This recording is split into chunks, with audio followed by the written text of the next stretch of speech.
Ladies and gentlemen, happy St. Patty's Day and welcome to the Game Informer Show, a weekly video game podcast releasing every Thursday. I am your host, Alex Stadnick, and as always, I'm honored to be joined by my favorite leprechaun, Alex Van Aken. Hello, sir. Yo-ho! Hello, Alex. It's me, your favorite leprechaun. Okay. Top of the morning to you and the rest of the day, Hold on, wait. Let me get in the... I have one word I can do. Oi, my name is Seamus from Cookubry, Scotland. But that's the wrong country because we're talking about Ireland. It also sounds a little Australian, so you're going... I like how you got into character for that. That was good. Seamus from WWE is going to kick your head off for that. I was going to say, beating down Irishman. Brian, super fan of the show, is also turning us off at this point. So I'm not scared. Yeah. Hello, thank you for having me, Alex. How are you today? I'm doing great, you know. Can't complain. Cannot complain. It's 50 degrees outside. It's freaking warm. I wore my tennis shoes. Warm. You got shorts on? I got my shorty shorts on, baby. Look at that. Yeah. I wore this denim just like shirt jacket instead of a real coat or jacket. It was awesome. Shacket, as the kids call it. Yeah. There you go. Join us each episode alongside a rotating crew of GI editors and special guests from around the industry as we bring you the latest news, reviews, and remind me, what else do we bring?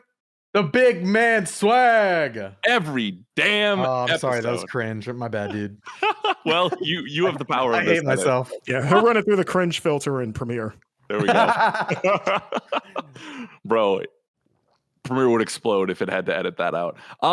This week, a lot of fun. We are breaking down our thoughts on this little indie game named Tunic, which actually is a little indie game, but can't wait to talk about that. We're going to talk about Stranger of Paradise, the interesting Final Fantasy entry, and so much more. But first, you heard their voices. You know them. You love them. If you're anything like me, you're excited as hell because we got the Inquisitor of indie games, Jill. I know I've used that before, but hello, Jill Grote in the building. Hello. Inquisitor makes me sound so scary. I think it's because I watched the new Obi-Wan trailer. Because they got sense. the Inquisitors in that. That's so fantastic. Yeah. I got my green on. Gotta make sure I'm ready for St. Patrick's Day. Yeah. I'm glad that me and the next person you're going to introduce live in areas that don't think that 50 degrees is warm. So here's the thing. Here's the thing, Jill. That's why Minnesota summers are so beautiful. It's because we go through hell for 6 months out of the year, right? It's negative 30. Your skin changes. Like it gets adaptive to that. Because then when it is 50 degrees, it's like sun's out, guns out, baby. Calves. I do feel like a real Minnesotan when I woke up today. I was like, we made it through the winter. Yeah, it's a real thing. Something that Marcus Stewart down there knows very well, right? Wearing shorts at 50 degrees. Yeah, 50 degrees. That's like the tundra here in Florida. We're not about that. So like, but we get to laugh at you guys during the summer because your summers are incredibly mild compared to us. Like when I went up there, it's like, it's kind of chilly out, but you guys think this is hot. But then you come down here for our summers and you guys are melting and we're fine. Bro, it hits 90 degrees in Minnesota. What are you talking about? Does it really? 90 degrees. It was like 100 last year. Last summer. It was like 104. I mean, that's still whatever. What's wrong with you guys? You guys have extreme heat and extreme cold. What's going on up there? Yeah, it's fine. Everything's fine. I love where I live.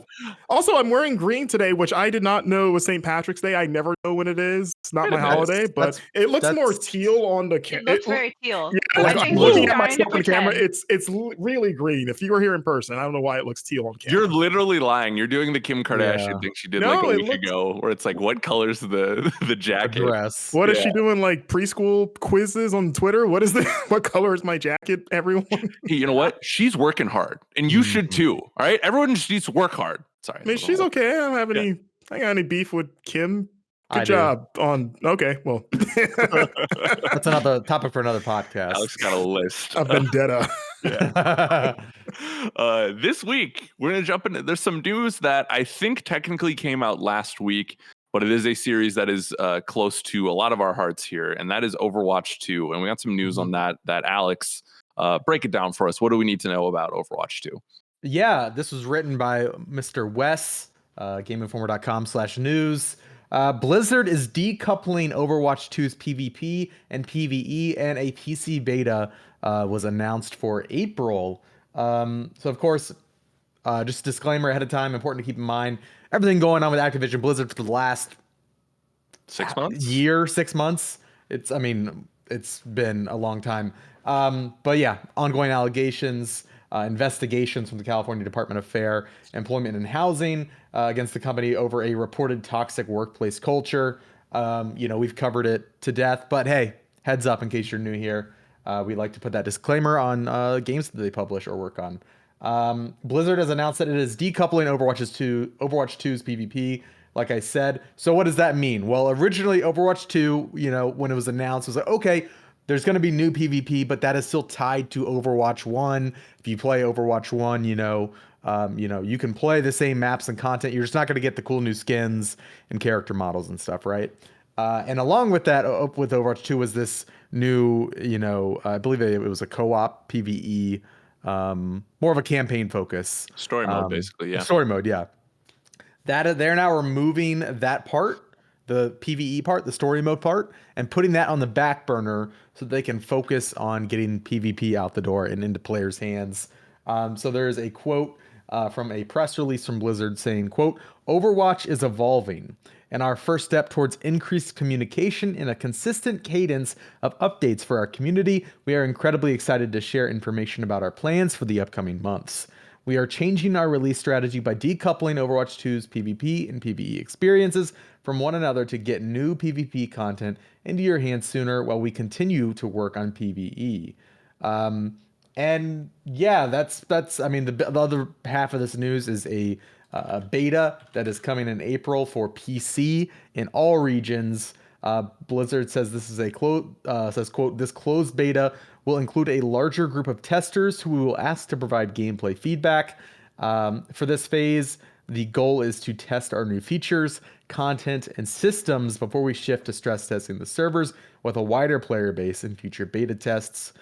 So Wes has the details here for us real quick. So here's what to expect in the closed beta. New damage hero. Okay, so a new damage hero named Sojourn. That's very cool. Love a new hero. I feel like it's been a minute since. I'm not even gonna say it's been a minute because I'm so out of the loop on Overwatch. A year plus since it has been a while. Yeah. Okay. Yeah, I thought so. New game mode called Push. 5v5 multiplayer. There are hero reworks for Orisa, Doomfist, Bastion, and Sombra. I'm very curious, especially, all of those, but especially Orisa and Doomfist, because those were, they're just very unique in their kits, Mm-hmm. Yeah. Doomfist is like a fighting game character, like right. combos, and he's so fun to play. They made his fist even bigger. Yeah, exactly. The whole screen they just now, put it in Photoshop, Control T, scaled it up 200%. Exactly. And I wonder what Orisa's rework will be like, because I feel like she was a pretty balanced character, at least when I was playing. Yo, and shout out to Kristen, my fellow Orisa main. Like I love me some Orisa. So I'm like anxious to see what the change is there. Is the Bastion rework that they're just kicking him out of the game? Back then? I was gonna. Yeah. That's a better joke. Both works. I was gonna say they're bringing back the shield. Yeah, they're actually penalizing players who use him. Yeah, so, yeah. They charge you for it now. Yeah. So there are also 4 new maps. There is a new escort map called Circuit Royale. Midtown is sort of a hybrid mode. New Queen Street is a new push map. And Colosseo is a new push map. So that new game mode Push is getting 2 specific maps. So that's cool because we'll be able to kind of test that out in detail in this beta, or more rigorously. I feel like when you have just one map, it's kind of hard to get the whole scope. So it's nice that they're including 2 maps with that. And then lastly, closing out, the press release says, quote, "Players will be granted access in phases, and we will add more and more players as we progress through the upcoming betas. We will also be sharing regular updates about what to expect in the first beta in the weeks leading up until its launch." You can sign up for the beta on the Overwatch website. I know I did. So yeah, that's the news story. How are we feeling about this? Alex, you've kind of talked a bit, but what are your overall thoughts? Oh baby, do I have thoughts? And some are just going to come to me as I start talking. I am jealous that you got into the beta because I kept trying the day of and I could not get in. So Well, I haven't got also accepted. tried I again. just submitted. Yeah. Oh, okay. 'Cause yeah, I kept getting an error when I tried to sign in. So Oh, okay. I am excited and split on this. For those who don't know, like Overwatch is the post. I feel like everyone has like a post college game. If you went to college, right, where it's like I'm looking for work, but also telling my parents I'm looking for work and just playing Overwatch literally every second of my day. Like I can't remember how many hours I have in it, but that first one's incredible. And like most people, I fell off as the content started to fall off. Right. It seems like they're learning from Halo and 343 in this. They're seeing the success of separating the two, right? We don't know if multiplayer is going free to play. It wouldn't be the worst idea, I don't think, for them in this current landscape, right? I'm split because I don't think the internet was high on the PvE stuff. I was excited for that because I had always said I want single player stuff or more PvE stuff for Overwatch. We had some of those events, back in the day. So I was excited to see what they would do with that and flesh out the lore a little bit and the stories behind these characters who are fantastic, who I think have become, certainly in the FPS space, some of the most iconic characters in games. But Overwatch was a sensation. I think people forget that because of how quiet it is right now. But like Overwatch was huge. Massive. Yeah. Yeah. So I guess part of me is like, I want to see them. I want to see both, and I want to see both done right. But it's been so damn quiet from them, where it's like, okay, if that means I can play multiplayer this year in a full sense too, like past the beta, I can't complain too much, because then it's like, then it is that fulfillment of what the next edition of that is, right? But it's still like, to me, Overwatch 2 needs to have that single player stuff or PvE stuff to really separate itself from the main game, outside of going down to 5 players and having the new push map and stuff like that. So I'm excited that we get to play it so soon. I'm curious to see what this means for their rollout, if their multiplayer is going free to play, if it is one package, right, but you just pay the $60 knowing in the beginning that you're just getting multiplayer for $60 and then the PvE stuff will come later. I guess, I don't know. I'm curious to hear what y'all think. That's what I wanted clarification on, because it sounded like that. So it will launch, like 1.8 launch with just PvP. Yeah. Okay, this isn't just the beta thing. Correct. Okay. Yeah. Okay. I mean, for me personally, that makes me less interested in Overwatch 2. I liked Overwatch a lot. I'm not a big multiplayer or competitive multiplayer guy. I've never really have been. There's only been a few games that have grabbed me, but Overwatch was the first one in a long time when it came out that spoke to me, because it just felt more joyful, and I loved the more sort of like cartoony take, and it wasn't about like KD ratios. It was just like, hey, work together with your team. It had just a really positive vibe of like, yeah, I'm gonna upvote my buddy because he helped push the payload. Good job, buddy. I felt like everyone was just giving each other high fives. And then as it became more competitive, they kind of crept in more esports stuff, which I understand why. And yeah, so as Overwatch got a lot more competitive, as the esports team and Overwatch League, all that stuff took off, it felt like some of that stuff started to creep into the game a bit, which I get. And, I don't really have a problem with it. It just made it a little bit less appealing for me, and I stopped playing as often. But one thing, and with all the Activision stuff too, like, and when you were saying before, Statnik, about them being quiet, I think a lot of that was because of everything that's been going on, where it's like, even if they have things to say, nobody cares about Overwatch 2 right now. Yeah, rightfully so, right? There was more important things that we were talking about at the time, and still now. Yeah. So, but like when they announced the PvE mode, that was the one thing about just 2 announcement that excited me, because like a lot of people, it was like, Overwatch 2, I don't know why that seems weird to me. It doesn't seem like it's that much different than the first game, and why this couldn't just be more updates. I get maybe the back end stuff of like, we have a better engine and we need to, it'd be easier to just start from scratch, is sort of the Destiny problem, right? Of like, we just need a new infrastructure that we can do more with. But just everything they announced in the PvE stuff, I was like, I'm having a hard time seeing the number 2 here. But the PvE thing was the one thing, like, oh yeah, I single player Overwatch, awesome. Because I think like the shorts that they released and the lore is interesting. And the few times that they delved with PvP stuff over the years, I enjoyed. So to hear that it's not going to be there at launch is a bummer for me personally. I know I'm in the minority there. I'm the weird person for multiplayer shooters like Call of Duty that I'm more of a campaign player than a multiplayer. Right, yeah. So it kind of gives me more of the Street Fighter V vibe of that launching with just PvP. Which is, it's a fighting game, of course, and I love Street Fighter, but it didn't even have like a basic arcade mode of like, let me just take Ryu through the story and beat up everybody and get his dumb ending. It didn't even have that. So I'm like getting that like flashback of like, is it gonna be that thing? Because I still to this day have not played Street Fighter V because of that. And I'm a big Street Fighter guy. Like it just ruined it basically forever. So it's like, oh, by the time, depending on how long it takes for them to add the single player thing, am I gonna care still about Overwatch 2? Like it's gonna have to be a really good campaign to make me want to dive into it. Again, depending on how much of a gap there is between launch and that thing, because we still don't even know when this game is coming out. I'm still not convinced that it's coming out this year, personally. But yeah, that's a good call. Do you think? But you don't even think multiplayer is coming out this year, even though we're doing tech tests in April now? Maybe fall. Okay. Maybe, but I don't know. There's something about like just with all the stuff with Blizzard and even before that, hearing the stuff about like Overwatch's 2 development seeming kind of all over the place. I'm not totally convinced yet. It's more likely now that they're doing this, but I don't think I'm still all the way like, oh yeah, of course it's going to be this year. Yeah, right.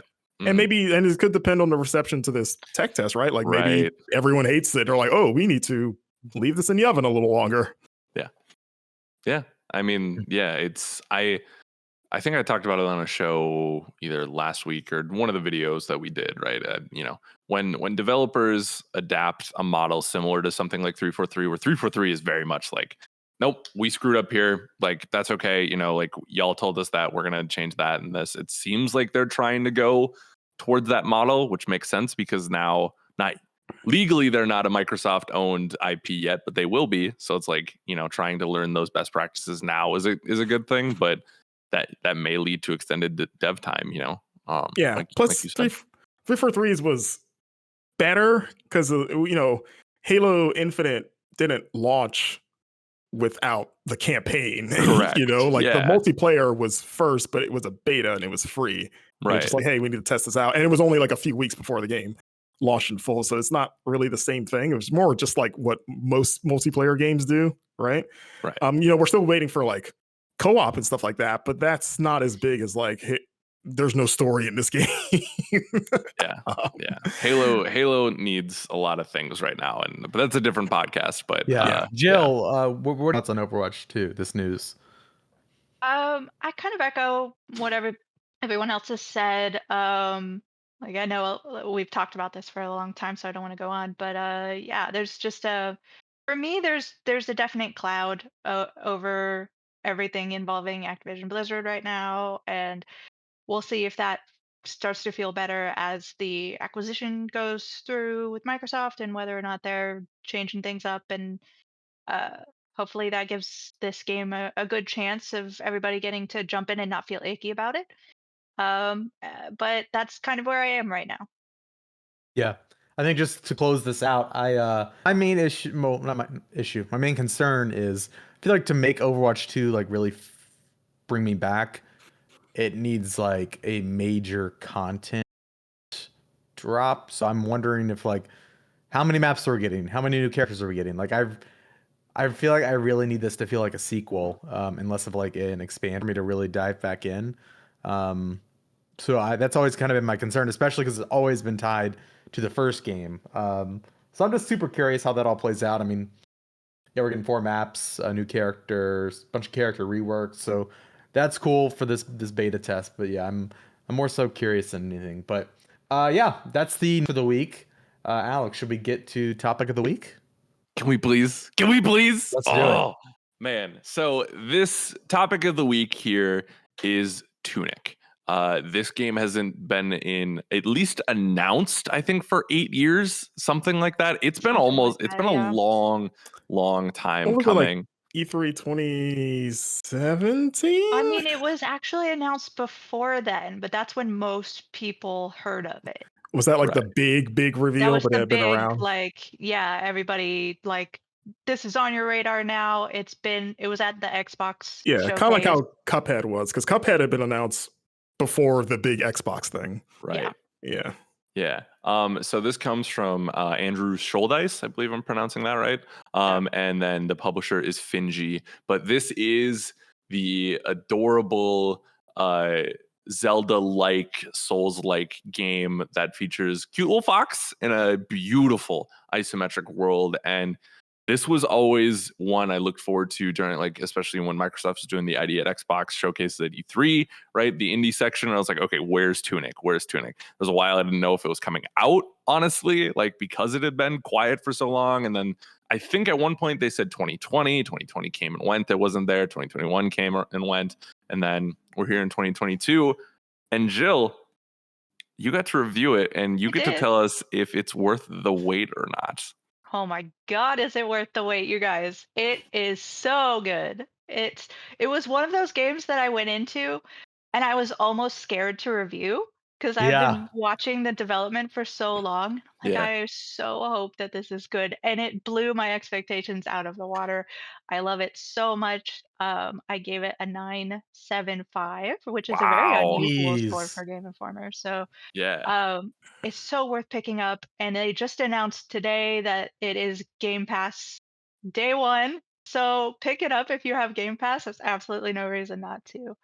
Um, but to kind of jump back, let's talk about what Tunic is.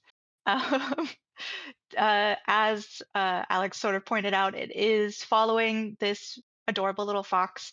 Um, and the game is very inspired by Zelda, and it's definitely not ashamed of that. It's very inspired also by Souls games.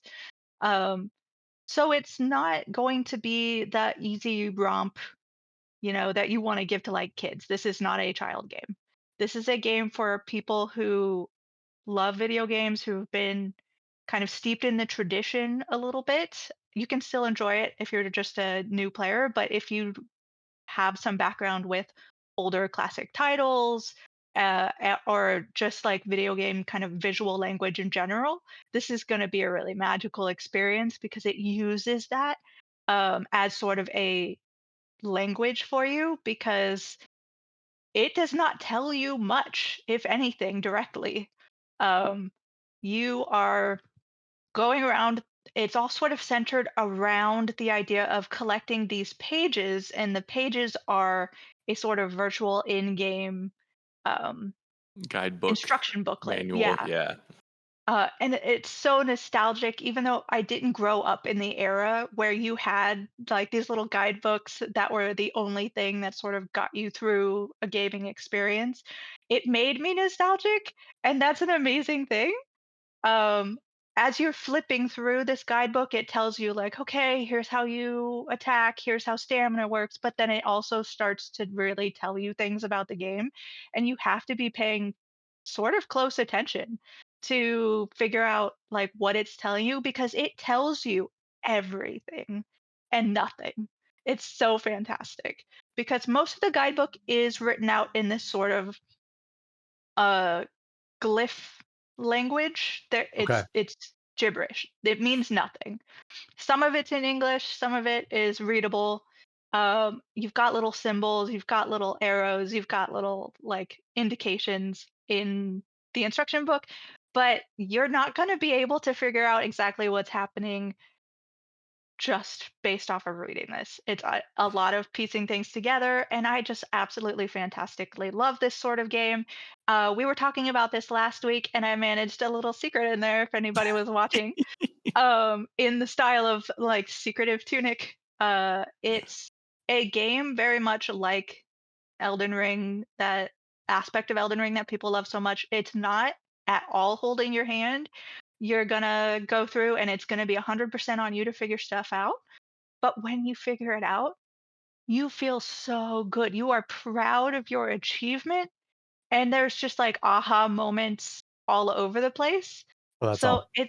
it's so good. It allows you to feel that. Like It's not taking any of that away. It's not shouldering that burden for you, but it's so well designed that if you're paying attention, you're not going to get lost. You know where to go, you know, keeping with the classic Zelda theme, like if there's a torch, if there's lighting, that's where you want to go. Like if there's certain things that look suspicious, that's usually because it's suspicious. If there's something sense like throwing your senses, gaming senses going tingling, like pay attention to that because it's supposed to be happening.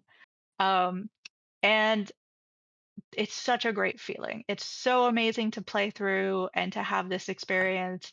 The flip side of that is occasionally you do have a situation where you get stuck and you're kind of like, I have no idea where to go. And when you're reviewing a game and no one else is playing it, that's sort of tough. I suspect most people will go to their friends. Hopefully, go to your friends first. Go to something. I have planned a little tips, spoiler-free tips for I think tomorrow. So no, today if you're watching. Yes. Um, And they are so spoiler free because I've read there. them. Thank you, So Marcus. Um, if you need a nudge in the right direction, but that there can be moments when you get stuck, and that can be frustrating. Um, but it once you figure it out, like even in my most frustrating moments, once I figured out what I was missing and I was staring right at it and I just didn't interpret it correctly, I was like, oh, I've got it. This is great. Right. So it's really just an amazing experience. And I know, Alex, you've played a little bit of it too. I have. I did the capture for our video review that you can check out on youtube.com/Game Informer. I think about Alex. We had a conversation, I think this week or last, where you're kind of like, oh, this is kind of like Death's Door, Yeah. the indie title from last year, and they share similar DNA because they're both inspired by Zelda likes, right? I think what makes this game, and I love Death's Door. This isn't me taking away from that game, but like what makes this game so much share I'm trying to not disparage Death Store here, but like Sure. what is in enraptured me so much about this game is its sense of discovery, like Jill has said, and how it's just it feels like it rewards you at every step. I wondered what like life was going to be like post Elden Ring, right? Like how we would view games now that we have something like this. And I actually feel like this is the perfect time for Tunic to have come out. Maybe not in the midst of Elden Ring selling 12-minute units, but like I feel like it's primed players like me who do like more of a guided experience, right? To be open to something like this a little bit more. Where like Jill said, like it just there's nothing. You literally start on a beach and you just have to go. And that sense of discovery and in an indie game, in a isometric game like that, I feel like is very rare, and to be executed in such a way is fantastic. And Alex, in the context of that conversation too, it's like there are so many things, like I feel like, and I'd really tried in a video review to only show the few levels that we're familiar with, right? Yeah. There is so many other layers to this visually and design wise that I really like. It would be a disservice to you and to the people playing it or who want to play it to talk about, right? Because it's like, we've only scratched the surface in what they've shown thusly, and I'm very excited to keep going through and diving through those layers. And it doesn't hurt that I think this is one of the best looking indie games ever. Like the lighting is sublime. The worlds feel distinct from one another, and there's so much that I'm excited to go explore and see, right? Jill, I think you said in your review it took you about 20 hours, right, to get through. Yeah. So it's according to the developers, it should take you around 12-ish hours to finish if you're just Okay. running through. It took me 20 because I'm like, I have to get every single secret, and I thought I did.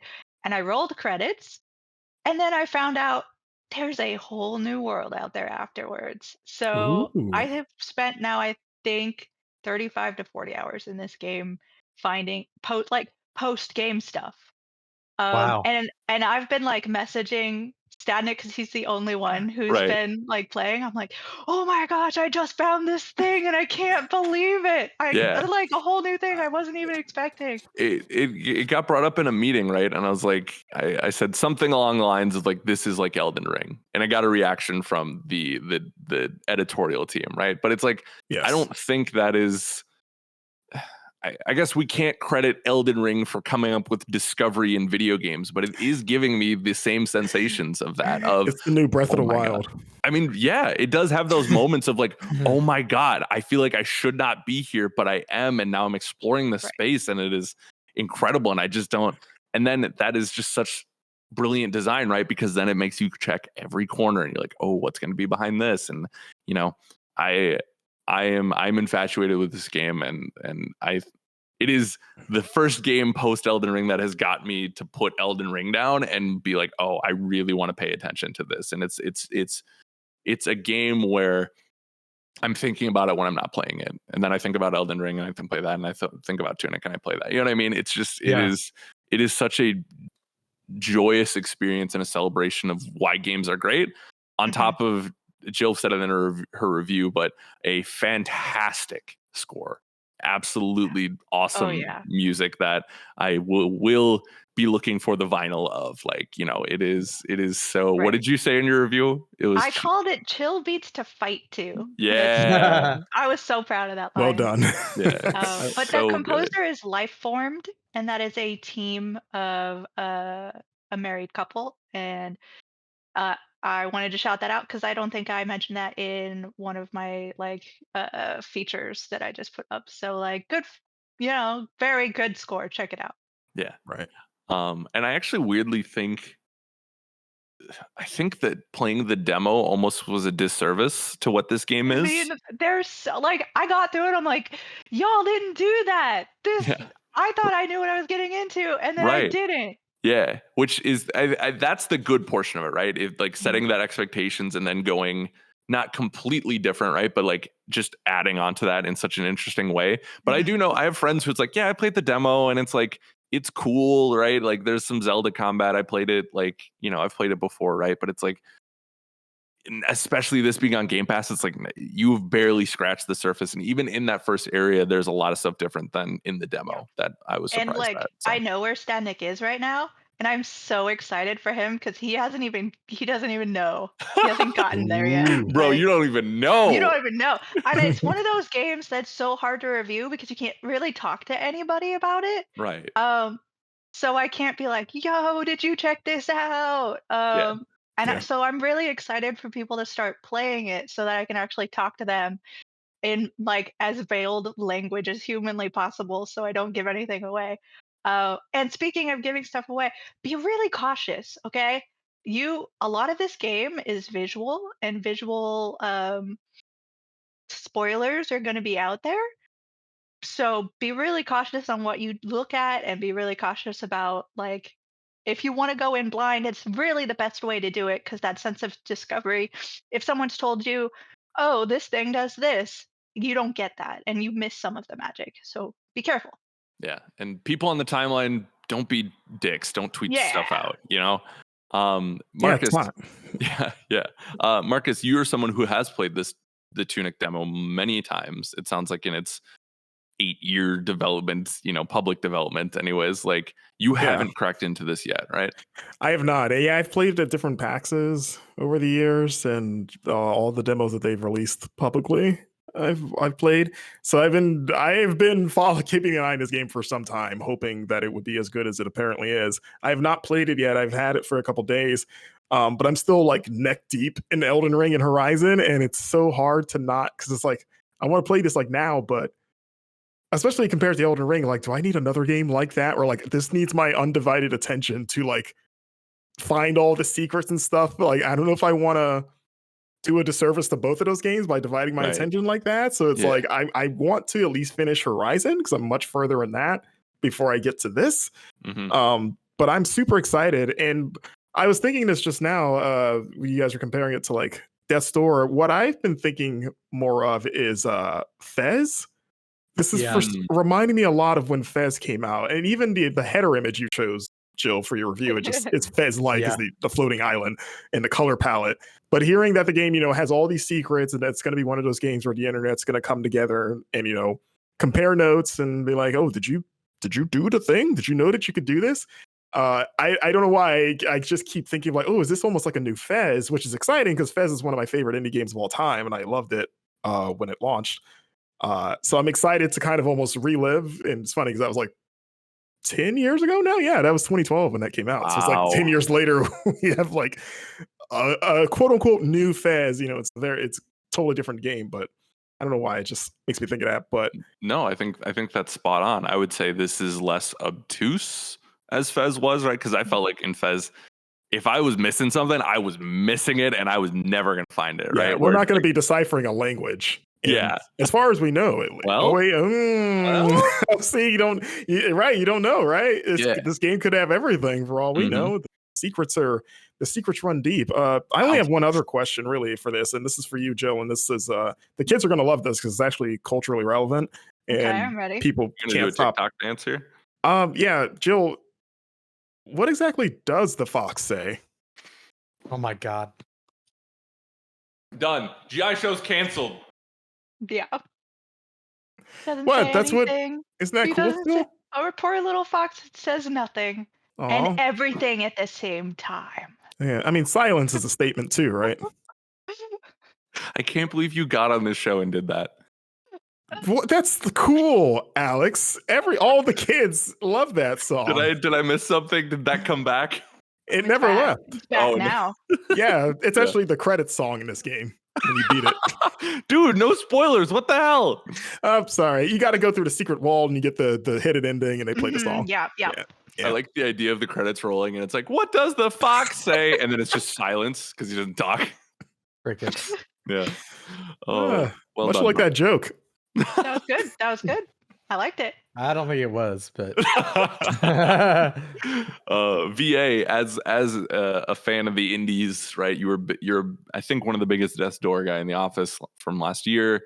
Where's your hype levels at? What are you feeling for this one? Really hype. Like Marcus, I saw the game at many PAXs in the past. I've waited in many lines to play the demos, and something always happens at PAX where I'm in line for the demo to play Tunic, and something happens where I have to leave the line and go do something else. Yeah, I saw that one time. We were in the same line once, and I was like, "Where's that guy going?"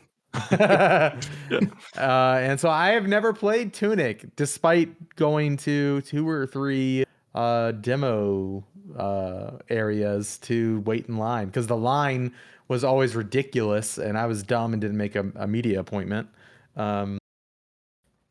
So I'm very excited to play Tunic, especially hearing that. I was kind of worried. That I love Death's Door so much. These are very similar games because I've only seen footage from the first few minutes of the game.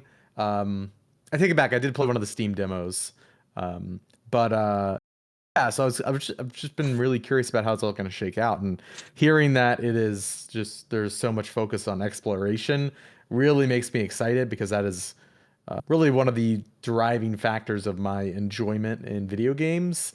And so I can't wait to play this. I'm reviewing a game right now and have other video reviews so I'm playing other games right now, but I will be playing this as soon as possible. I did think of you when I was playing it. I was like, oh, Alex is gonna love it, because like art style, music, exploration. I was like, this is gonna be great. And I do think from a combat perspective, that comparison with Death's Door is very fair, because it is they're both so inspired by Zelda, but I do think there is a level of Souls in there where you cannot just hack and slash, right? And I guess you couldn't necessarily in Death's Door either, but I feel like even more so in it. It's funny because I remember asking the developers, Finji, at one of the PAXs I played this, and like I said Zelda, and at least the person I was talking to was almost like kind of adamant that this was not a Zelda thing. Like they almost that they were just like, no, this isn't like a Zelda game, or this isn't a Zelda like. And at the time I was thinking like, I don't know. I think probably that's correct if you go into the combat thinking it's going to be Zelda like, Yeah. The combat is definitely not that. And I think because like you mentioned before, that the demo that they showed is almost it really does not even scratch the surface of what this game really is and what it has. And maybe that has something to do with it of like, oh yeah, maybe I could see that with this like this opening few minutes. You know, I mean, you play a fox with a green tunic and a sword and I mean, this shield, game was originally but called like Secret Legends or something like that. Like it is very Zelda inspired, and it wears that inspiration very much on its sleeve. But it is not a copy or some kind of hollow imitation. It has its very, very unique personality that really does shine through. It might have been yeah. one of those situations where like they're like, "Hey, I need to go get lunch. Will you watch my booth for me?" Oh, Back, and the dude's like, "This isn't a Zelda game, dude." Yeah, I'm checking my notes. Doesn't say Zelda here. Yeah. They gave me like a sticky note with the details. Is that why Yeah. you couldn't play it? Was that you, Alex? You had to jump on a line. Exactly. Yeah. Yeah, that explains why the guy tried to choke me with my lanyard. But that makes sense though. That kind of almost closes the door because I've always stuck in my mind like, what do they mean by that? Because like it looks Zelda-y, and even when I played the demos later, I was like, okay, this feels more Dark Souls because I don't remember it feeling that Dark Souls-y in those PAX demos. It didn't feel like that until the Xbox demos recently. Right. So I don't know if that was something that tweaked or my memory is just weird. But I remember even back then it felt more Zelda-y in the action. But yeah, I wonder if maybe that's something that changed, or they were referencing all the other stuff that they had planned.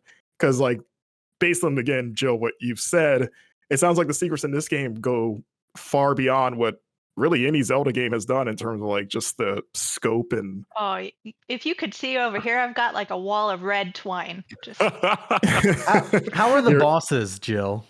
good. I assume there are mean, bosses in the game. there are indeed bosses. They are pretty like if they're pretty traditional as far as like bosses go. You're in an arena, you can't leave that arena, and that boss is gonna kill you. It's gonna kill Okay, you a fair lot. enough. It's gonna test the Most of the mechanic learned in time, the dungeon. yeah, and most of the time, Tunic is so good because it has so many different avenues. Like it is linear, but those branches branch and branch and branch, so you can like go so many different ways. So if I ever got to a boss that I couldn't defeat in the first, couple of tries and I was getting frustrated, I just go off and do something else and pick things up that might help and Yep. come back, and then I destroy that boss and go on. Yeah. Easily. Awesome. Like there's I'm Yeah, so Sounds like you Elden can't Ring. say anything, huh? right. Yeah. I mean, it is funny comparing the the messiah of Elden Ring for a lot of people to Tunic, but I don't think we're speaking in hyperbole here. I really do feel like there's very similar strands together between the two. It's not a strand game. Wait, I this is a promise, but- Strand game Yeah. too? Yeah. Oh my good- gosh. Kojima invented That's this why one. it's Yeah. not Zelda. Yeah, it's Death Stranding. So, Jill, any parting thoughts before we move on here? Play this game. This is a Yeah, great absolute game. You don't want to miss it. This is going to be a 2022 top 10 kind of game. I'm fighting Dan Tack. You believe me. Um, Physically, if fist we've already fight, I booked the can take match. him. It's gonna be great. I know it. Um, if like I understand the thought process behind wanting to like put this on the back burner and finish Elden Ring and finish, there are so many good games out right now, but like I would super urge everybody to jump in because this is going to be a game that if you run into spoilers for, it's not going to be as magical. And Yeah. that's unfortunate. And I don't want anyone to run into that situation where they're like, "Oh, I don't see what the big fuss was about," because it's like you didn't discover that thing, you accidentally read it, and yeah. Right. So, Yeah. I mean, jump in as if you can. I can't recommend it enough. Yeah. That's my other fear too, is for waiting. That FOMO is real. Like you want to Yep. be part of those conversations like, oh, people found something? Oh, cool. And stuff.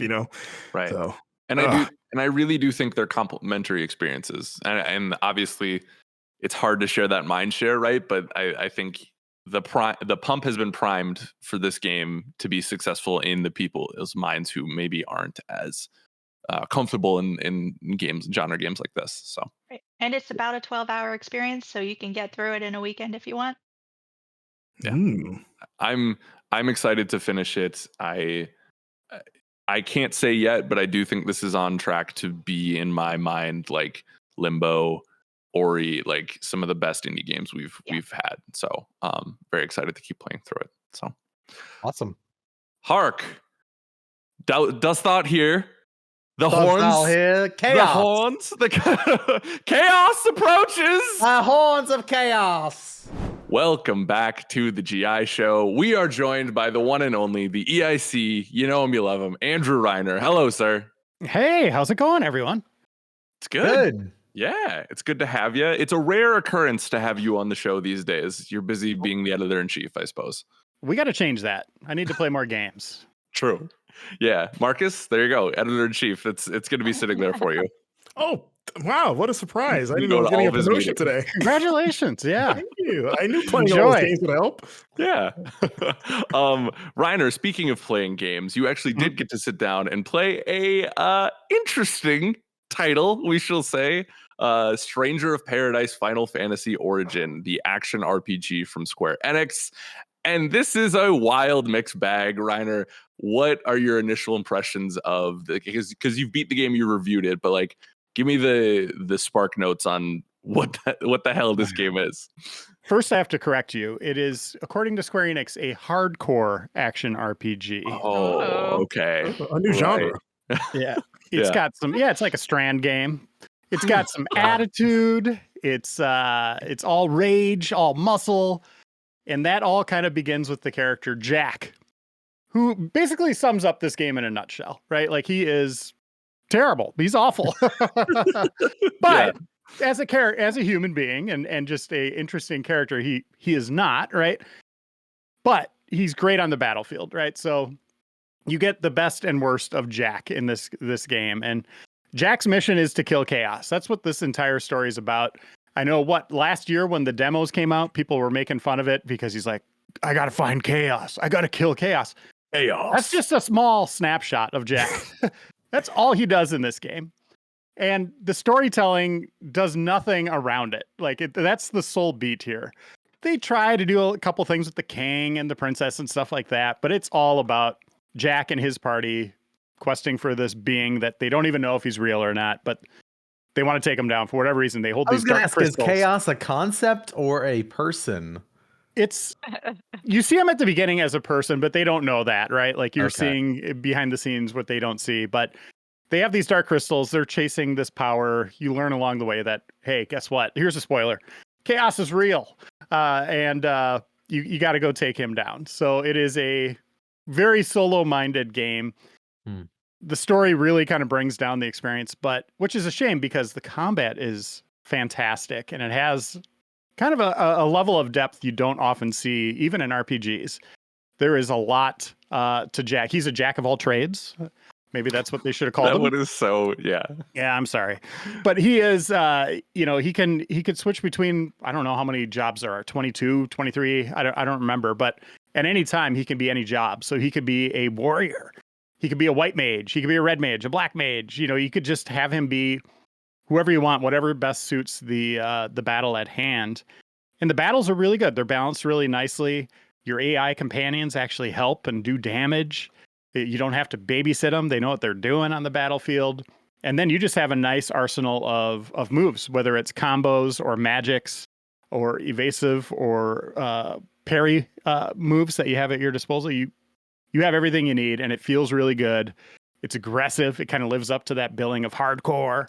Like you get finishers against enemies where you like kind of rip their jaw apart or smash their head in. They kind of hide the gore with these crystals, right? It's an explosion of crystal.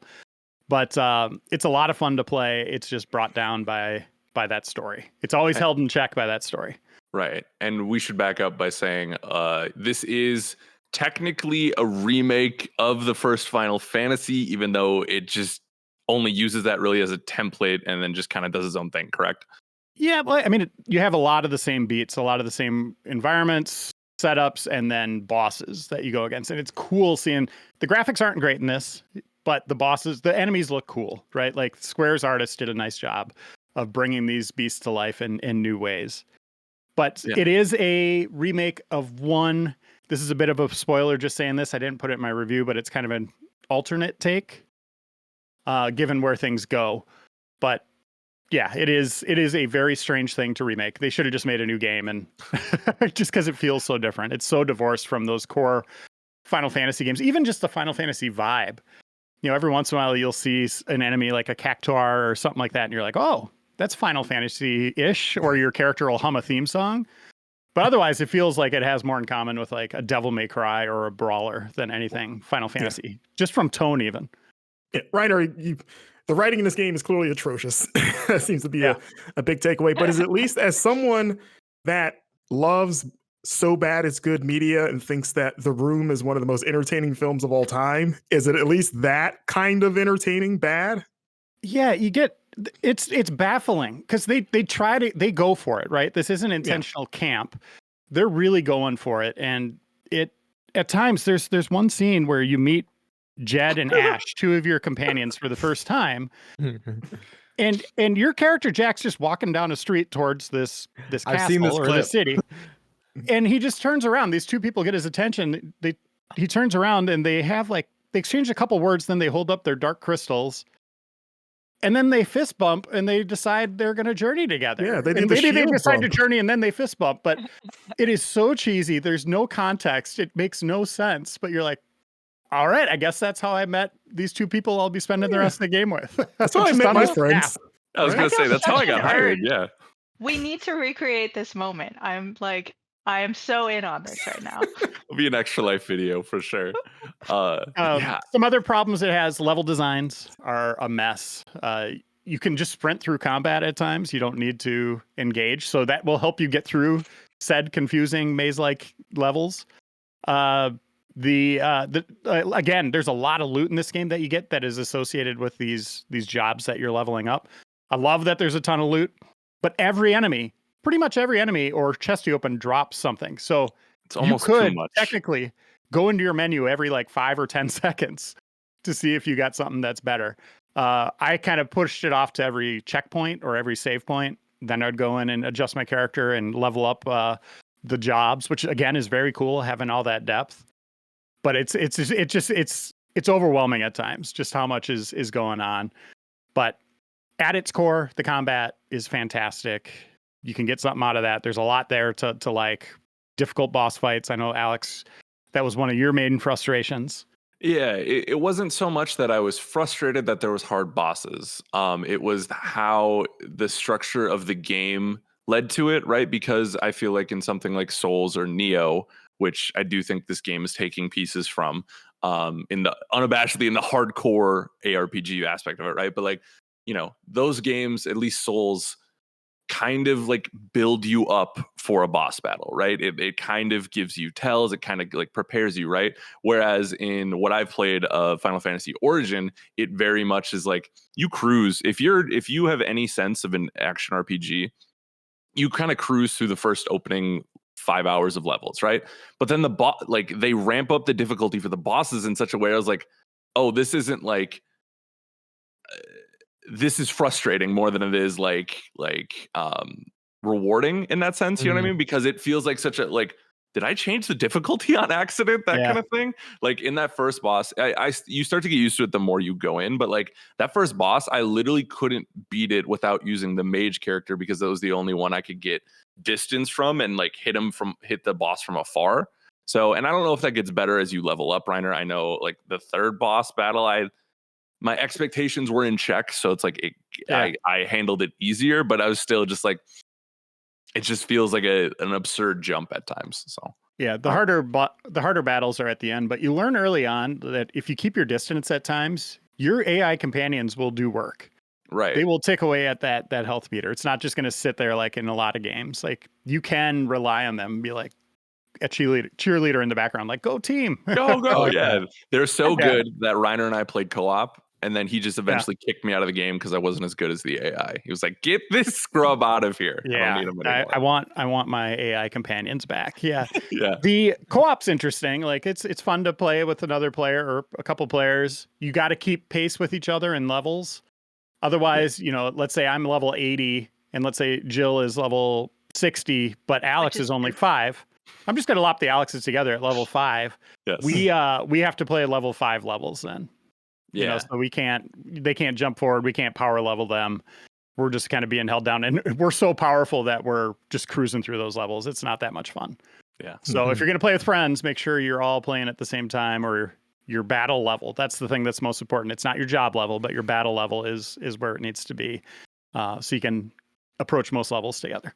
And you do, for the lower level scrubs, you do need to complete a level for it to be available to you in co-op. That's the thing. I was like, when Reiner and I were playing co-op together, it was like, oh, like I'm on this specific level, but Reiner couldn't select it because I hadn't beaten it yet. So just a tip going in, which was kind of frustrating, but was what it was. Weird. It kept bringing up a message, your friend's not good enough. And I was like, geez. Yeah. Very nice. Find better friends. Yeah. Not hardcore enough.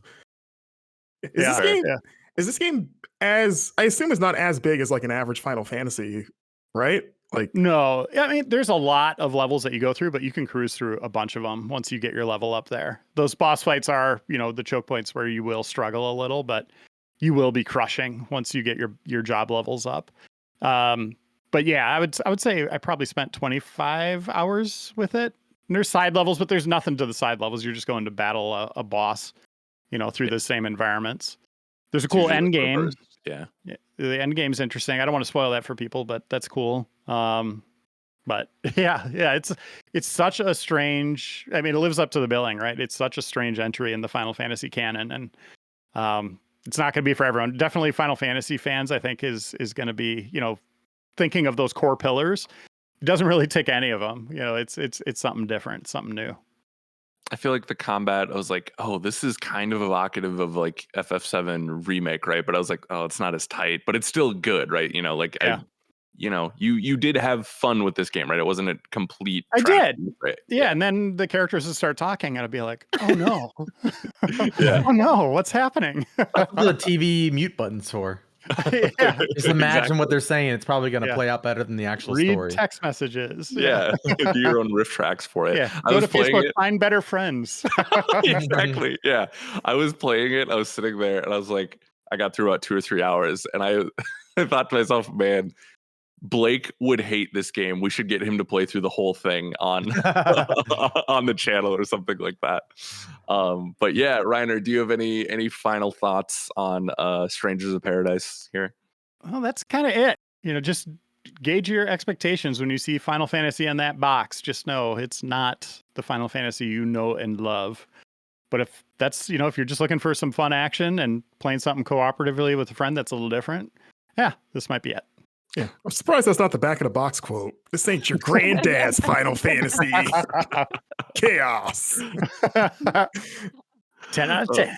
10 out of 10. What did you give Final Fantasy Origin? I don't know. I don't remember. 7 out of 10. Seems about right. Yes, you did. You did give it a 7. Okay. Yeah. I'm already reviewing like Tiny Tina, so I'm like, it feels like so long ago now. So right. Yeah. Yeah. I was thinking, we were looking at news and stuff. I was like, oh wait, that's right. Stranger of Paradise did come out because it's out in early access now, correct? Yeah, it's out on tomorrow. This is on Thursday when people are listening, so it's out tomorrow. Yeah. So there you go. So if you're interested, go read the full review on GameInformer.com, and then you can watch. Reiner and I did about a 11 or 13 minute discussion on the game on YouTube.com/GameInformer. I think that's the only content we will be doing around it, unless, I don't know, Marcus, you want to stream it. That's between you and God. So I'll have a talk with him. Yeah. Reiner, I think I hear your door knocking. Chaos maybe here? Oh, I sent him better over to go your place. check and see if he's there. Yeah, you don't want to keep him waiting. Now that Chaos is out of here. Marcus, we've had a lot of fun over the last couple of weeks. We've talked about Elden Ring. I don't think Jill has still played it yet, but you know. Oh my God, dude. I'm gonna come to your house. You just start Jill, that let me again, know huh? if you want me to roundhouse them. If you know, I'm already Bro. fighting tack. I'll just add you on. It's no Perfect, there you problem. go. Oh, There we handicap go. match. There you go. if you need a place to stay so you can come and beat Stadnik's ass, let me know, Jill. I got a free place to stay. Come Okay. down to Minneapolis. He's a block away. You can go and show him what's Bro, up. I'm gonna move. I'm not letting y'all know. The Inquisitor's coming to town. Oh! That's why I named you that, or I gave you that nickname today. Ooh. Marcus, Elden Ring, you are historically a big From fan. There's a whole YouTube page archive of you playing Sekiro and Demon Souls and stuff like Really that. well, too. Really well. Yes. Thank you. Impressively so. That's wild. It's like I've always liked those games, but like those super replays, I feel like they've painted me as like, oh, you're like the Dan Tack with these series, I guess. It's kind of weird to call it that. And it's like, I guess so, even though I've only beaten 2 of them, which is Demon Souls and Bloodborne. But I've played most of them. I've never played Dark Souls 2 or 3, which may change in the future. Maybe stay tuned. Probably, but I am very much enjoying Elden Ring. I don't know what else, you guys have not said already, or Dan Tack has, articulated better than I can, but I am neck deep in that game. It is my game of the year so far. I love it because it is exactly what I wanted. That it's just Dark Souls, Breath of the Wild. And I don't mean when I say Breath of the Wild, I don't just mean like, oh, it's an open world Dark Souls. Like, open world games obviously existed before Breath of the Wild, but it's scratching that Breath of the Wild itch of not giving me guidance, this discovery feeling so genuine. Every night I play, it's going into an area and being like, what even is this? And just like zooming in on something and like, what is this monstrosity? Like, and it's where I'll try to avoid saying specific things I've seen, because I know people are, sensitive to that. It's hard to know what is a spoiler in this game outside of like the ending, right? But I love it. I'm a good ways in. I'm like pushing 40 hours. It's just, what I was thinking of the other day is that this feels like, and this is going to sound weird, but it feels like Dragon Ball in a weird way. What? I am so curious about really this. Show your math. Yeah. And maybe because I've been watching some Dragon Ball clips recently, I've been on a weird Dragon Ball clip, but the idea of like going into an area and you're fighting things that are stronger than you, and you're like, maybe I can take on, maybe I can't, but maybe I'll force myself to so I can get more experience. And like, it feels like it's training, like Dragon Ball training of like, I need to level up quick, so I'm going to step into the equivalent of like a gravity, jack the gravity up to 200 Gs. And by that, I mean, I'm going to go into this poison swamp that maybe I don't belong in yet. But but I can survive just enough to where like I can take something down if I'm just really on my game, right? Yeah. And I'm just going to do that to sharpen myself so that when I go to the quote unquote easier areas, I'm like over leveled in a pure skill sense. Cause it's like, I've mastered these hard guys with these patterns. So you relatively easier guys, I'm just like ultra instinct, just dodging everything. Bro, you're literally Trunks when Frieza comes back. Holy God. That's how it feels like. Or when he goes back to the future and he just like wipes out the androids like nothing. Because he's like, you guys don't know what I was doing. I've been doing side quests and now I'm back. The craziest part of Elden Ring, Krillin gets cut in half by the Destructor Disc. Yeah. Wild boss fight. Yeah. It was like the eagle with the Destructo Disc on their feet. Yeah, exactly. Yeah. Oh my God. I hate those birds so much. Those birds suck, but they're cool. I had no concept of where you were going with that. You stuck the landing as you usually. That's incredible. I was like, does this only make sense in my head? Because there was literally like a few nights where I'm getting that weird same satisfaction that maybe that's what the Saiyans feel when they know they're kind of like intentionally punching above their weight a bit to go fight something that like, they over level a thing and they're like, whoa, how did you get so strong so quickly? And you come back to Margit and you're like, you don't know where I just was. Like, you whooped me before, but like it's on now. And I got buddies with me. I got this summon that I probably shouldn't have right now, but he's like tanking through everything. Me and him, we've been rolling in deep. Me, him, and Torrent. That's like the threesome. That's the triple threat. Every area we roll in, everyone starts running. They see us. It's a real fun time. So yeah, Elden Ring has been great. I'm excited to get see it through and try to uncover as much as I can of the game. It's so much fun. And the other game I've been playing, which almost feels like the hard opposite in some ways, is I'm still playing Horizon. I'm pushing like 50 hours in that game now. Dang. Wow. I'm in San Francisco, which is not a spoiler because that's like the first thing they announced. You're telling me there's a U.S. city in this game?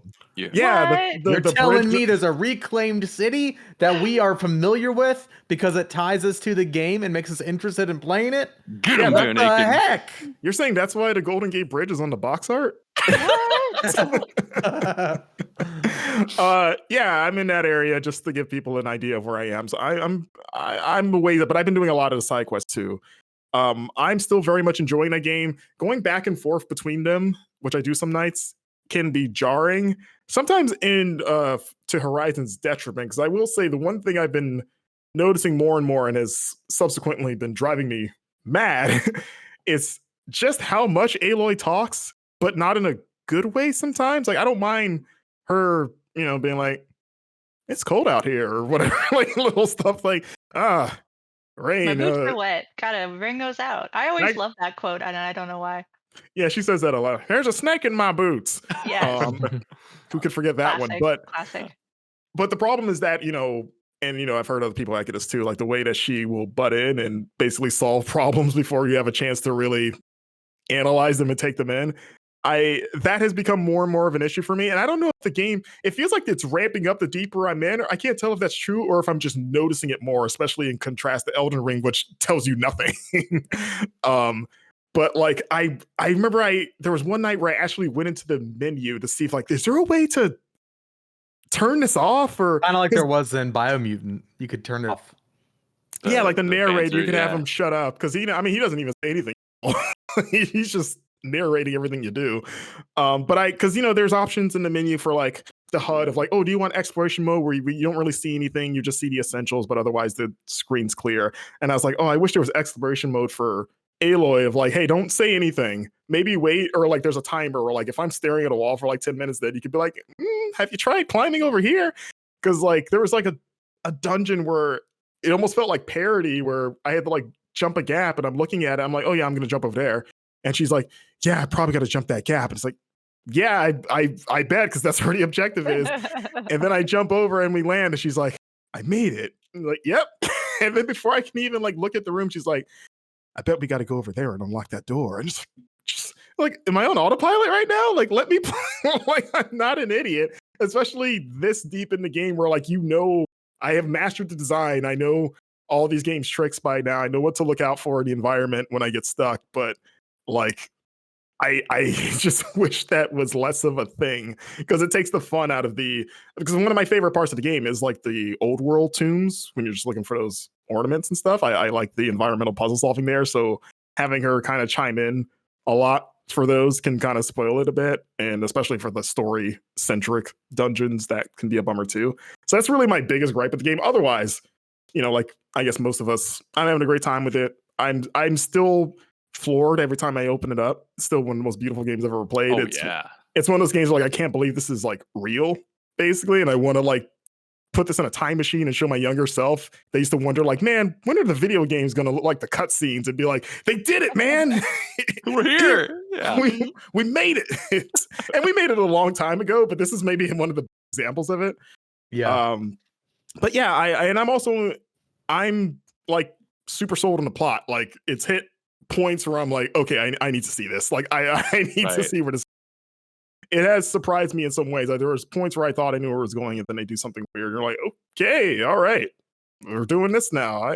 I'm excited to see the conclusion of it. So those are the two games that have pretty much dominated like 98% of my gaming time the last few weeks, other than sneaking in like Yu-Gi-Oh! Duels. Yu-Gi-Oh! Is like my palate cleanser for those two games. Right. So, yeah. I am equal parts excited and terrified to go back to Horizon because I've dropped it since Elden Ring has consumed my life. But I'm with you. I was loving the story, but curious to see how it feels after I get done with Elden Ring. We shall see. So yeah, I mean, Aloy will tell you what to do. You don't have to worry. Yeah, Aloy's going to tell you how to feel about it. Don't worry. Maybe that's a good palate cleanser. I'm like, man, this really feels like a 10 out of 10 game experience right now. Uh-huh. Yeah. So cool, good stuff. I feel like almost everyone has talked about their Elden Ring experience so far on the show. We're missing a couple of people here and there, but cool. Well, I think that's the playlist. We're gonna take a little break, and we'll come back with some community emails. How about that? Yeah. And welcome back to the Game Informer show. We're about to get into the listener email section of the show. But beforehand, we've got some housekeeping. This is where we tell you what's new in the world of Game Informer. Of course, we always off our listener email section, our housekeeping section with a new podcast review. If you go over to Apple Podcasts and leave us a review, that really helps out. Leave an honest review, or go over to Spotify if you're on mobile and leave us a rating. Those really help us out. We are scraping the bottom of the barrel with reviews this week. So really the gutter of humanity here. Yeah, so if you would like to go and leave a positive review or an honest review, but if you haven't left a review yet, go and leave one. This week's review is a 1-star by Buckeye Monster. Really original review here. Really put a lot of thought and effort into it. Woke corporate garbage. I gave this a shot again after the bins left for this activist. Corporate journalism is so cringe. Maybe if GI spent less time on Twitter, their magazine wouldn't be suffocating on its own constraints of laughable, unoriginal content. Well, speaking of laughable, unoriginal content, this review reminds me of a lot of other ones I've seen in the past. Back to the rest of Housekeeping. Weekly streams this week. We're going to be playing Tunic, maybe some Stranger of Paradise. I think Tunic is playing for Thursday. Maybe we'll continue that on Friday, or we might do Stranger of Paradise. Marcus has some vacations that he's going on. He's, living it up. Where are you going, Marcus? Like Bermuda? Oh, you mean this week? Yeah. Oh, I'm not going anywhere special this week. I'm only going to pet sit for my parents at their house. I mean, that's Wow. pretty awesome. Well, they go on a vacation. So I guess they're going to have a good time. I'm going to be hanging out. You're with some off. dogs. You're off hanging with dogs or cats or pets. So no replay this week. But we do have streams, twitch.tv/Game Informer. 2 p.m. Central is when you can find us on those days. Notable YouTube videos this week.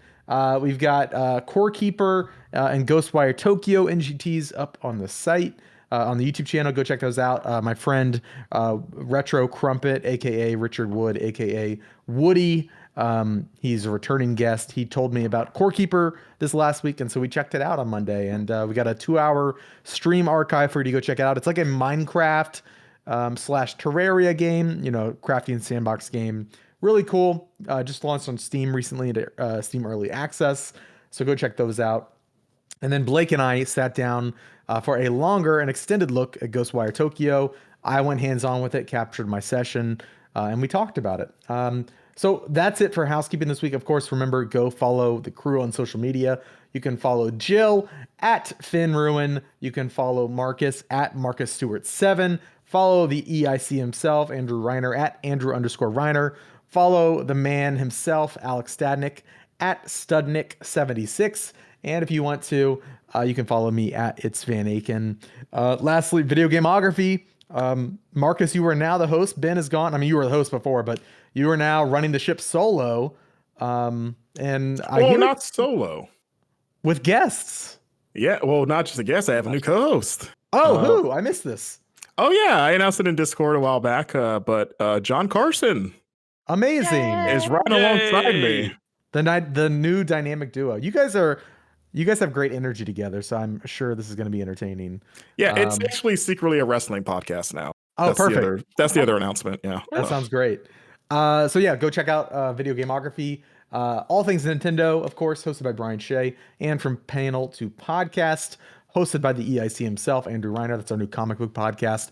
All available on Apple Podcasts, Spotify, wherever you listen to podcasts. If you're having issues, maybe our podcasts aren't on the service you prefer, let us know, tweet us, and we'll get on that. But Alex, over to you for listener emails. Listener emails. Ladies and gentlemen, this is the part of the show that you know and you love. This is when you, the lovely listener, write in at podcast@GameInformer.com or over on Discord to let us know what to talk about. Hopes, dreams, fears, nightmares, stuff about games. Reiner got to talk about the Batman last week. I was hoping someone would ask us about the Batman because it's a real good movie. I want to talk about Batman. Yeah, I like the Batman.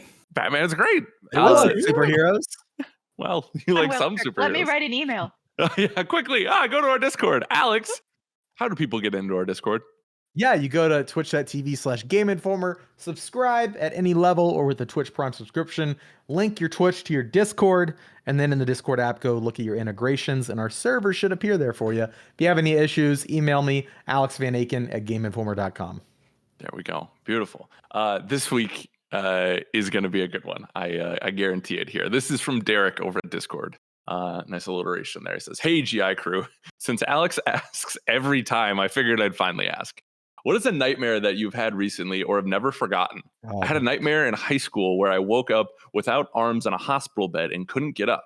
I could see the stubs of my elbow and feel my fingers moving. I practically woke up crying. Oof. It's a rough Phantom one. pain. Yeah, for real. Gosh. To lighten things here, I have one that has never left my head and has affected me to this day. Do it. Happened in second grade. Oh gosh. My mom dropped me off at school. And y'all remember Animal from the Muppets? Yeah, who could forget? Which one? Animal. He's The drummer. Oh, yeah. Yeah. I thought that was Gromit. Everyone loves it. Wait, Gromit from That's Wallace a and whole Gromit. other IP. Oh, aren't the Muppets in Sesame Street like the same thing? That's You're not talking Sesame about Street. Wallace and Gromit right now. What is happening? Oh, Bro, I'm sorry. Is this My the brain is nightmare? messed up. No, This I is got the nightmare. compared to a Wallace and Gromit character on YouTube this week. I meant to say, who's the garbage guy? Oscar. Who's it? Oscar. Oscar. Yeah. That's who I was confusing him with. Yeah. Also, Wallace and Gromit. Oh, geez, man. We should get them on the podcast. Chicken Run. Yeah, Chicken Run. Yeah. Anyways, so sitting there, we're in class, right? And Animal is a classmate. And everyone loves Animal, right? He's great. He's a Muppet. You can't Cookie. It's Cookie Monster. But but when no one's looking, he is like physically and mentally torturing me. He's like taking bites out of my arm. He's like screaming at me and stuff like that. And then like, oh my, I was in second grade when I had this dream, right? So I thought it was like very real. And then I remember I was crying and I called my mom to come pick me up. And she gets there and Animal walks up. She's like, "Oh, Mrs. Stadnick, I love you." Like gives her a big hug. And then like his head, like she's like, "Oh, you're great." But his head turns like an owl, like 180 just to stare at me. And I don't know why this has stuck with me for this long, but literally Because it's horrifying. for months, I couldn't watch the Muppets anymore, which is like Muppet Christmas Carol, one of the best versions of Christmas Carol. Is Muppet the Treasure best Island. Christmas Carol? Yeah, yeah. Eat your heart out, Patrick. Did you Stewart. fear for Dave Grohl's life that one time he played with Animal? I did. And he's on the Geico commercials now. I'm like, people, get out of here. Like, run from this thing. You don't know him like I do. You don't understand. He And bites my arm. He was on Baby Muppets and stuff like that. Everyone thinks he's this cute. Like, I can't. I don't like him. He's my least favorite Muppet. And I don't know why that stuck with me for so long. That is but, legitimately terrifying, though. Yeah. The other stuff was I might goofy, have but that you got nightmare. me at the head turn. Yeah, dude. Oh my goodness. I think that's why I've asked for nightmares, because I wanted to tell that story publicly. I just want to spread the word that he's not who he seems to be. That's all I'm saying. So, Jeez. yeah. Anyone else have a non-traumatizing nightmare that they want to share here? I have two, but I don't want to go. I mean, if somebody else would rather go first. Oh, go ahead. Yeah. So my recurring dream that I have currently, probably once a month or so, I have a stress dream where I am in college. And so for background, my wife Kayla and I did my school online, and I worked like 50 hours a week at a bank as well full time, and I did school at nighttime. So it was a busy time in my life, very stressful. And I would occasionally forget assignments because it was online, and sometimes you lose track of things. And I have this recurring stress dream that I feel at this point is a memory. Like, it is so detailed to me. I can't remember if this actually happened to me and my brain is just playing it back, or if it's just purely a figment that keeps recurring. But I wake up in the dream, I wake up and realize that I missed an entire semester of an English class, and I forgot that I signed up for the class, and it tanks my GPA, and I'm not going to be able to graduate on time because I'm going to have to retake that class. And it's the same weird dream over and over. It's always the English class. It's always I forget that I enrolled in an extra class, and I panic as I have to pay for that class and get a 0 in it, and I can't graduate. It's a weird recurring dream I have, and then I wake up like, oh yeah, I graduated college like 10 years ago. And like, it's such a weird dream. It's like, that's the nerdiest nightmare ever. Yeah, but Yeah. I got a scary one. That is not mine, but I feel like I can take it. My grandmother Have I told this story on the podcast? I know I've told Alex this in real life. I don't think I have. Yeah, I don't know. So strap in. This is a story. So back in the 80s, my mother and her family moved into a house in Richmond, Virginia. It is the house that I grew up in. And it was a creepy house, a definitely haunted house. I had experiences there.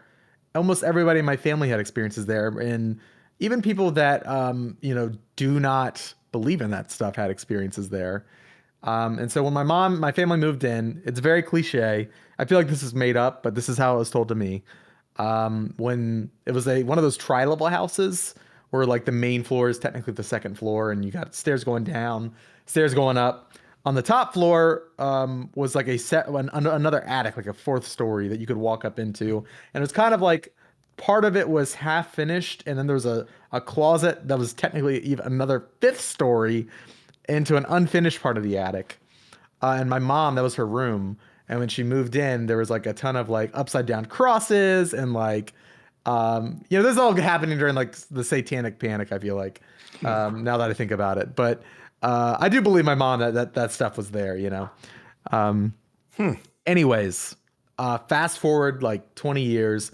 I've had plenty of experiences where like, my door's closed right now. Like it would start like Home Alone during the summer, it'd start like shaking, like somebody was trying to open it. You would hear like footsteps. You would, anyways, there was some activity here, right? And my grandmother lived in this house for 25 years, I believe. And literally for like, as far as I know, the entire duration of her stay there, she would have the same recurring dream where it would be nighttime and a dark figure would be walking up the steps of the house, and it would open the door and walk into the room, and it would stand over her, and then she would wake up. And she had that dream like every night for like 20 years. And Every night? I'm pretty sure almost every night. Like it was multiple times a week for like 20 some years. Did she get tired of it after a while? It's not even scary. You're just like, oh, hey, what's up, dude? No, she was terrified of it. Could she move? And then she moved and the dream stopped. Did the dream have like in the dream, could she move? Because that is a really common thing if you have, I can't remember what it's Sleep called. paralysis? Sleep paralysis is the figure standing over you. Yeah, I don't know. I don't know if she Because that could literally be, that could be a thing. All I know is the dream stopped when she moved away, and she has not had that dream since she moved out of that place. There's lots of other scary stories with her and like, tapping on windows and like hearing somebody stomping on the floor above you when you're the only one home alone. A lot of weird stuff, but that nightmare is tied to that house, and I will always remember it. It is a freaking scary nightmare. Is it? But I just remember about missing class. Yeah. Yeah, she doesn't live there anymore, right? No. Did anyone like burn it to the ground or? They sold it. They sold the house. Thank God. So someone else is having those dreams this week. Yep. Yeah. I mean, it basically sounds like you moved into like the Betrayal on House on the Hill. No, yeah, like it was. Yeah. It was rough. It was rough stuff. Also, I ran out of that house on multiple occasions because of experiences that I was having. Seems like a good thing to do. Like full sprinting out of the house and waiting until my mom got home to go back. Yeah, that's when you like, Grandma, you got to come to us for the. We're not having Thanksgiving at your place. It became a thing where like I would pretend to be sick so that I could cut our trip short so we could go back home because I didn't want to be there. Yeah. Wow.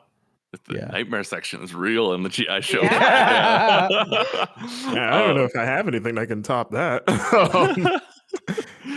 I mean, I have two quick ones. I think one I've told before and just either the podcast or maybe replay, but like I was obsessed with Jurassic Park, the first one. I still am. It's arguably my favorite movie of all time. The Velociraptor scene in the kitchen is still one of the most terrifying things I've ever seen. I think it's low key one of the best scenes in cinema. And when it came out when I was a kid, that kicked off a series of nightmares, the same nightmare, where I would be in bed and Velociraptors would be in my living room, and I'd be like in my bed hiding, and my bedroom door would be like kind of ajar, so I could see that they were in the living room, like looking around, like talking to each other and stuff. And so I would always get up and sneak and like try to close the door. And no matter how quietly I did it, it always, and I'd hear them do their like squeal and like start like coming down the hallway. And I would always jump into the bed and be like, oh, they can't get in here. And then you hear the handle jiggle because like, oh crap, they can open doors. And it would always open the door and it would jump on top of me and just tear me apart. And I would always wake up. And that happened for like a month. But like my other, this is going to be, I'm going to go a little left field because it's like, it's not a nightmare in the traditional sense, but it was as upsetting as any nightmare. And I actually rarely get nightmares. I haven't had a genuine nightmare in years, honestly. So I feel like I'm missing out on some good terrors. But when I was a kid, well, nothing like your grandma. I don't want that. I want like a normal nightmare. You're real missing out, Marcus. But when I was a kid, I love Ghostbusters. We all probably love Ghostbusters to a degree.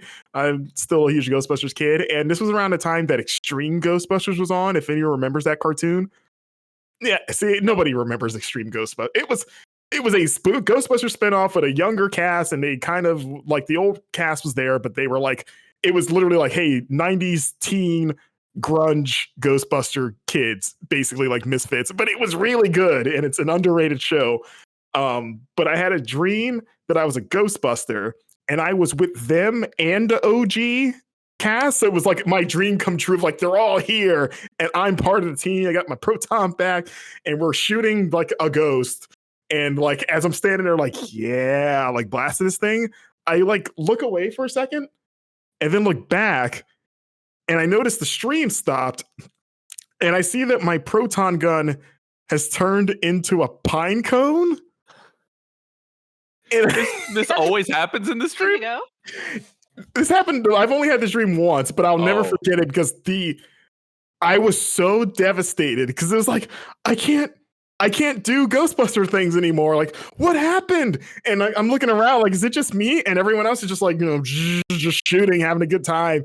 And I'm like, literally, I think I started crying in my dream because I was so bummed out that my Ghostbuster fantasy ended so abruptly and in such a stupid way.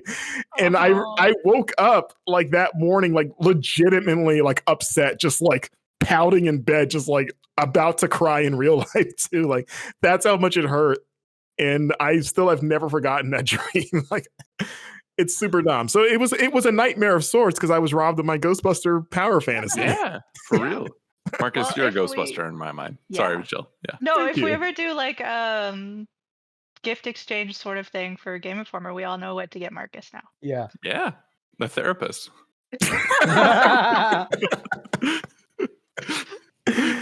Yeah. Sorry. Jill.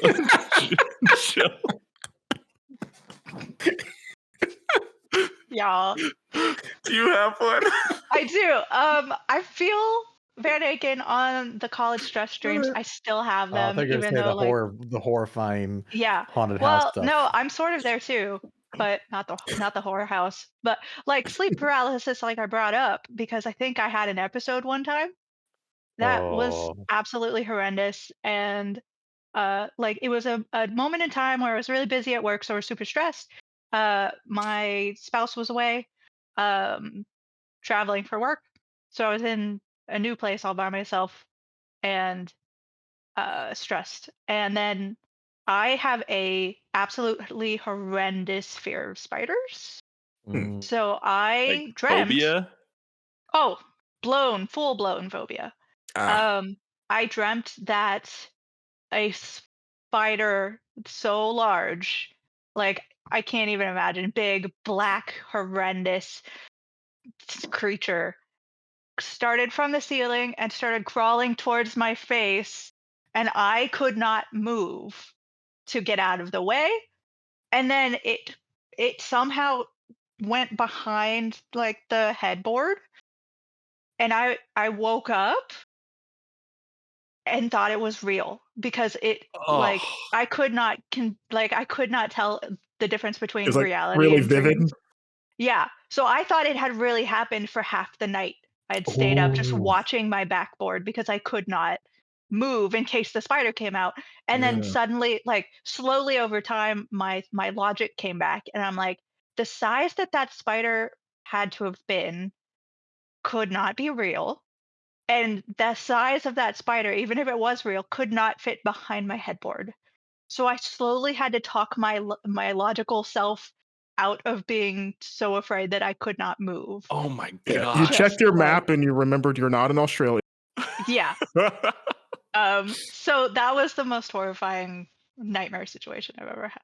Yeah, that's worse when it's tied to like an actual phobia too. Yeah. Yeah. Mm-hmm. Oh Mm. my You god! reminded me of something about the haunted house. No!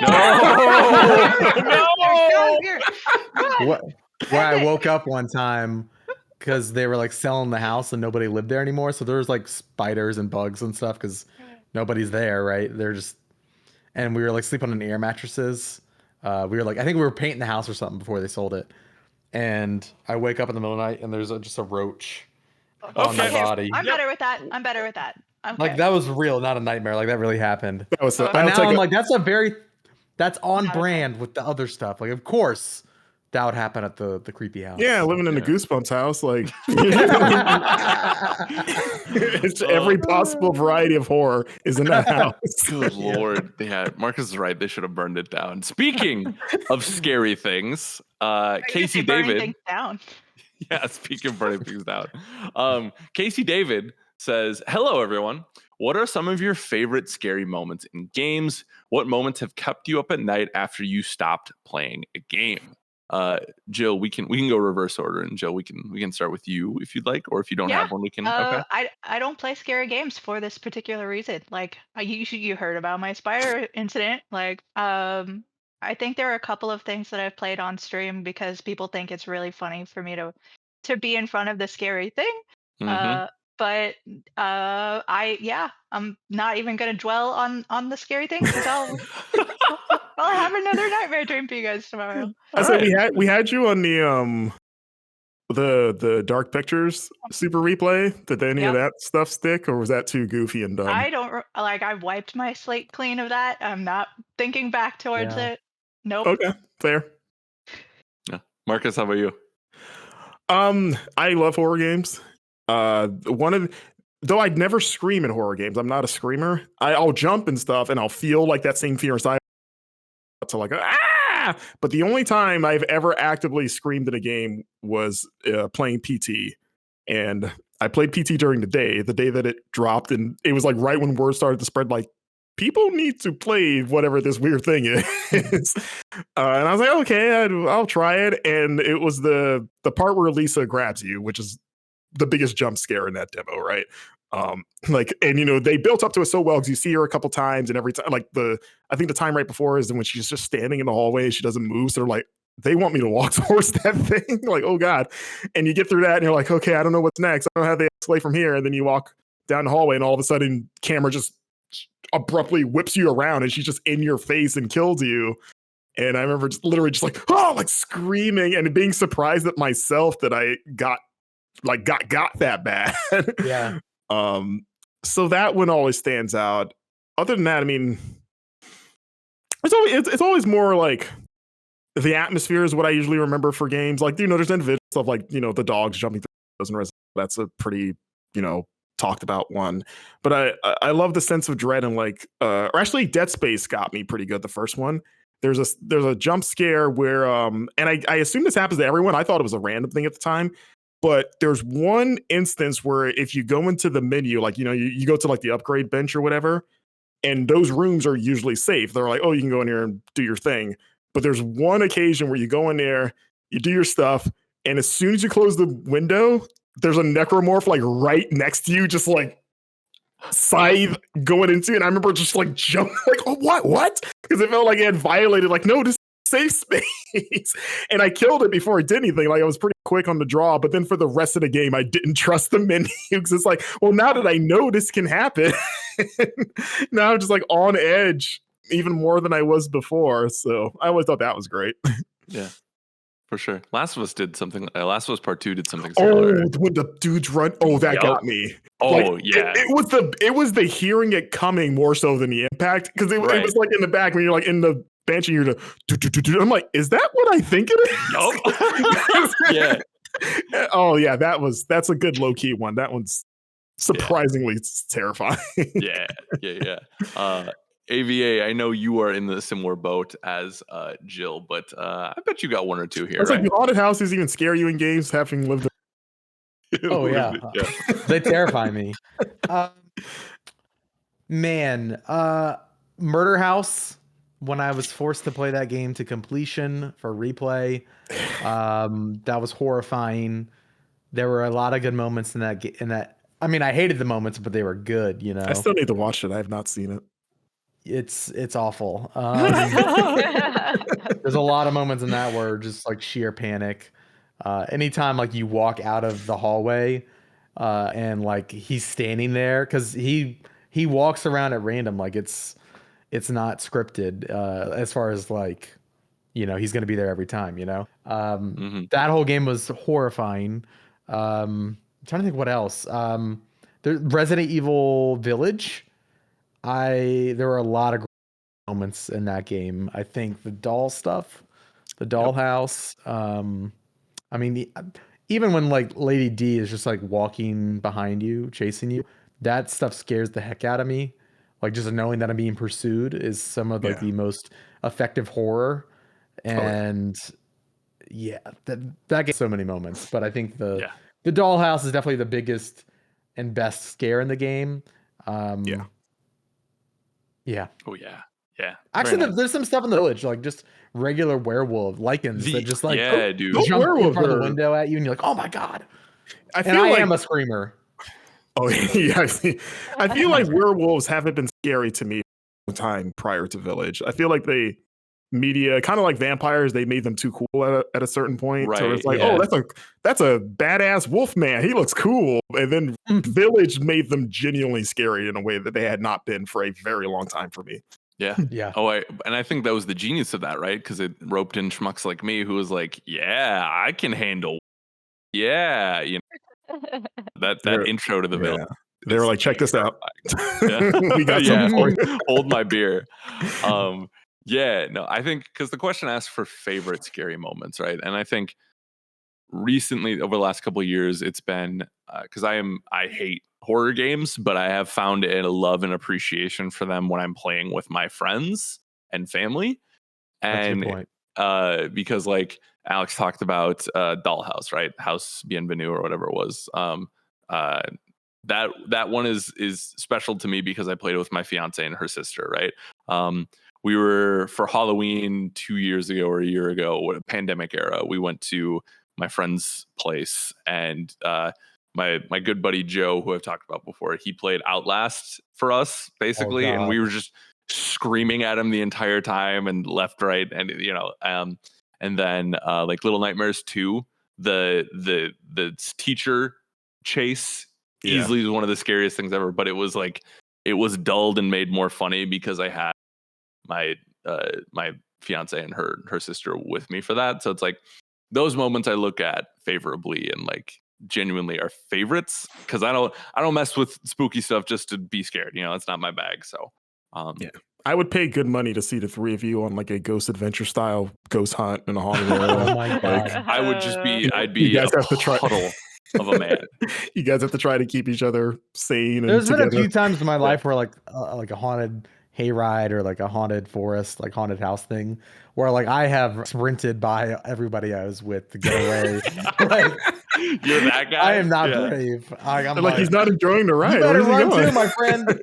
Yeah, you're gonna freak everyone else out because there's gonna be the mob mentality, like, oh, I guess we're running now. There must have been something. And I'm also the guy that'd be scaring me, like you might get punched.